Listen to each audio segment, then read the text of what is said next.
C'est Jean-Marie Lebris, qui était un marin qui habitait en Bretagne. Et regardez ce qu'il a construit dans les années 1850.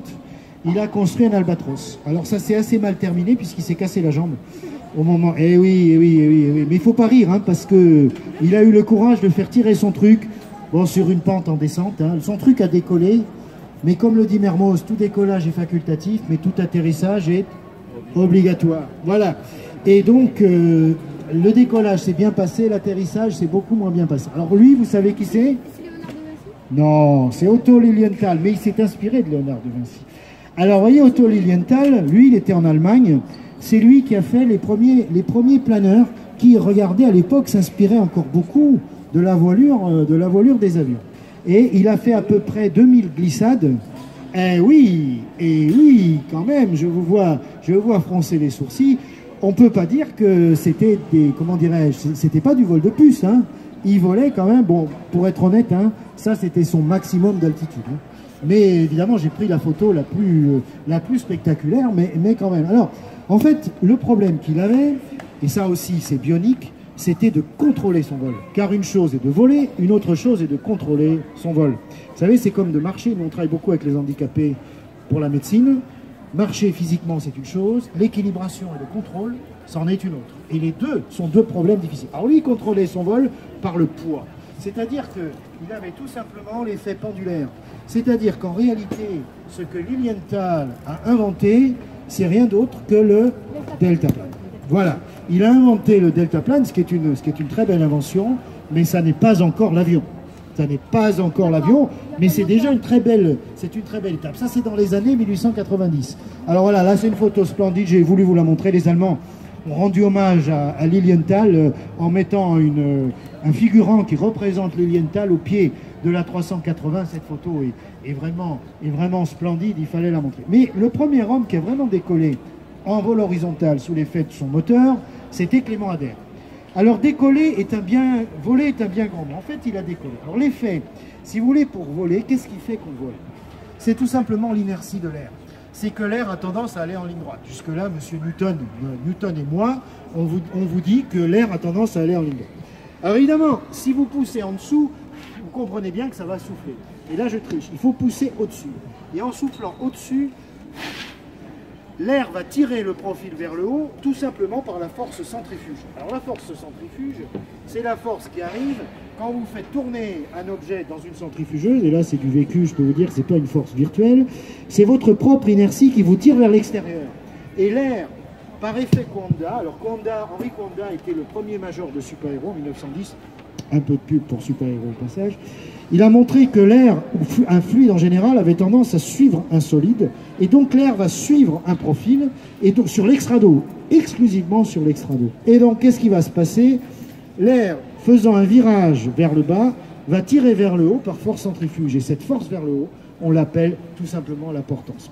Alors, Clément Ader ne volait pas grâce à ça, il volait par effet de sol, et l'effet de sol est un effet parasite qui vient du fait que quand vous êtes près du sol, vous allez coincer, vous allez avoir un coin d'air, comme on dit à Toulouse, entre le sol et la voilure. Seulement ce coin d'air, au fur et à mesure que vous allez monter, il va se dissiper de plus en plus. Et donc, Clément Ader n'avait que 50 cm potentiel d'altitude. Son plafond opérationnel était de 50 cm. Et donc là, vous le voyez, à son plafond opérationnel. Donc il n'est pas le premier qui a volé, il est le premier qui a décollé. En plus, il ne contrôlait pas du tout son vol. Car il pensait, le brave homme, qu'on pouvait contrôler un avion comme un bateau avec un safran. Or, vous savez, c'est les frères Wright qui l'ont trouvé, qu'on contrôle un avion avec des ailerons. Alors, bon, juste, je finis avec Clément Ader. Il a détruit son éole, parce que l'avion qui est aux arts et métiers, c'est l'avion numéro 3. Mais l'original, l'éole, il l'a détruit car il était désespéré, et on n'a que quelques photos de l'éole. Donc là, vous avez une photo tout à fait historique, très rare photo, de l'éole, donc dans son atelier, avant qu'il le brûle lui-même. Et il rêvait, mais vous voyez, c'est du rêve. Il rêvait d'escadrilles d'éoles qui volaient comme ça, mais c'est un tableau de Clément Ader, hein, car il peignait pas mal. Et donc, vous voyez qu'il rêvait de ce genre de... Mais c'est absolument impossible, parce que son avion avait une altitude maximum de 50 cm. C'est le véhicule à effet de sol que les Russes appellent l'écranoplane. L'écranoplane est tout simplement un overcraft qui vole au-dessus de l'eau. Alors au-dessus de l'eau, c'est facile parce que l'eau, c'est plat. Il n'y a pas trop de montagnes en général sur l'eau, sauf la Corse, mais bon. Et donc, oui. Vous voyez d'ailleurs que l'eau est perturbée au passage.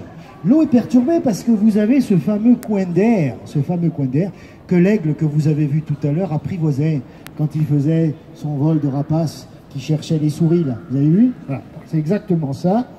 Donc Adair a inventé l'écranoplane et d'ailleurs il y a eu un certain nombre de successeurs. Le plus grand avion du monde dans les années 20, c'était un hydravion allemand qui n'avait pas assez de puissance et qui devait traverser l'Atlantique en effet de sol. Donc en fait c'était un paquebot, d'ailleurs il ressemblait beaucoup à un bateau, si vous regardez bien le fuselage, c'est un bateau. Et il volait en effet de sol. Et si vous regardez bien la mer en dessous, elle est perturbée par la présence de l'avion. Voilà, donc il avait une altitude maximum en croisière de 20 mètres. Et l'avion de Howard Hughes, qui est le plus grand avion qui ait jamais volé en envergure, un peu plus de 100 mètres d'envergure, tout en fibre de carbone, car c'est le Spruce Goose. Spruce, c'est du bois, exactement. Eh bien, cet avion, si vous regardez bien, il n'a fait qu'un seul vol, et il ne pouvait voler qu'en effet de sol. Voilà, il ne pouvait voler qu'en effet de sol, et si vous regardez bien, la mer en garde le souvenir en dessous. Je ne sais pas si vous voyez, la mer est perturbée. Bon, on ne va pas insister sur l'effet de sol. Ça, c'est le premier avion qui vole. Oui, et c'est qui? C'est les frères Wright. Wilbur et Orville. Alors, je ne saurais pas te dire si c'est Wilbur ou Orville qui est dessus, mais ce qu'ils ont inventé, c'est le pilotage de l'avion. Et c'est eux vraiment qui ont volé les premiers. Vraiment. Voler, pas seulement décoller, mais contrôler son vol. Alors en fait, ils ont tordu la voilure, ils ont gauchi la voilure pour piloter le roulis. Et en pilotant le roulis, en tirant sur le manche, on peut, grâce à la portance, arriver finalement à faire voler l'avion, à faire le virage comme ça, le virage correct grâce à la portance. De fait, tous les enfants du monde, quand ils jouent à l'avion, ils font pas comme ça. Ils font tous comme ça. Et parce qu'ils ont compris, comme les frères Wright, que pour piloter l'avion en virage, il faut commencer par le piloter avec des ailerons, avec la voile. Voilà. Donc c'est eux véritablement, cette photo est historique, elle a été prise en 1902. C'est le premier virage de l'histoire. C'est le premier virage de l'histoire, c'était pas un avion d'ailleurs, c'était un planeur, mais peu importe. Snow Peltery, un Français qui a inventé le manche à balai. Je ne sais pas si vous voyez, mais ils avaient un système de câbles qui était sur la ceinture et ils se déportent à droite, vous le voyez, ils se déportent à droite pour tirer, pour gauchir la voilure. Bon, c'est un peu compliqué, mais il n'empêche qu'il arrivait à faire ses virages au-dessus des plages de Kitty Hawk. Voilà. Donc ça, oui. Il n'y avait pas deux hélices devant le planeur? Si, alors, après ils ont rajouté deux hélices, un moteur avec deux hélices, car ils étaient fabricants de bicyclettes. En fait, ils avaient une chaîne de vélo en 8 qui leur permettait de faire tourner les deux hélices, d'ailleurs en sens inverse, pour éviter le couple de renversement. Et ça, c'était l'année suivante. Là, pour l'instant, ils ont fabriqué à partir d'une boîte de lessive qu'ils ont récupérée, parce que c'était des bricoleurs de génie. Et puis, de temps en temps, ça se terminait pas toujours très très bien, cette histoire. Parce que l'apprivoisement de la portance, c'est pas quelque chose de simple. Alors, cette bio-inspiration, elle a continué dans l'histoire de l'aviation. Voilà, par exemple, mon grand-père m'a raconté qu'il a vu au-dessus de Paris ce genre d'avion qui s'appelait Taube. Le Taube, le Friedrich Taube, c'est Taube en allemand, ça veut dire le pigeon. Et si vous regardez, c'est un avion qui a exactement la forme d'un pigeon qui était particulièrement discret. Vous voyez, la forme d'un pigeon en vol. Regardez comme il est joli. Et ça a été copié ensuite par la suite. Vous voyez par exemple l'arc-en-ciel de René Cousinet, oui, qui est bio-inspiré lui aussi, il est très joli d'ailleurs, il était tout en contreplaqué, tout en fibre de carbone, lui aussi d'ailleurs. Bon, et puis si vous regardez parmi les plus beaux avions qui existent, ils ont quelque chose de l'oiseau. Ah ben oui, ils ont quelque chose, je suis désolé, mais là je me suis fait plaisir, vous voyez, on a le droit aussi de se faire plaisir, et vous voyez qu'il y a quelque chose dans l'héritage sur la 380, il y a quelque chose de l'oiseau. Alors évidemment, c'est l'endroit pour le montrer. Celui-là aussi, il a quelque chose de la cigogne, vous voyez, la fameuse voilure gothique, la fameuse ogive gothique. Et d'ailleurs, j'en profite pour dire que quand quelque chose passe sur les timbres-poste, c'est la consécration du point de vue historique, comme vous le constatez. Et évidemment, c'est la forme de la cigogne. Alors regardons maintenant les voilures tournantes, l'atterrissage fixe. Voilà une libellule à 4 ailes. Voilà un hélicoptère qui ressemble beaucoup à la libellule. Je ne sais pas si vous avez l'image précédente en tête. Ça y ressemble beaucoup. Ensuite, voilà une libellule vue de devant à 4 ailes. Et voilà un hélicoptère à 4 pales. C'est exactement la même image. Et voilà notre hélicoptère. D'ailleurs, on dirait même un fuselage. Je ne sais pas si vous voyez, mais on voit presque le pilote derrière la vitre là. Il ne faut pas beaucoup d'imagination. Hein.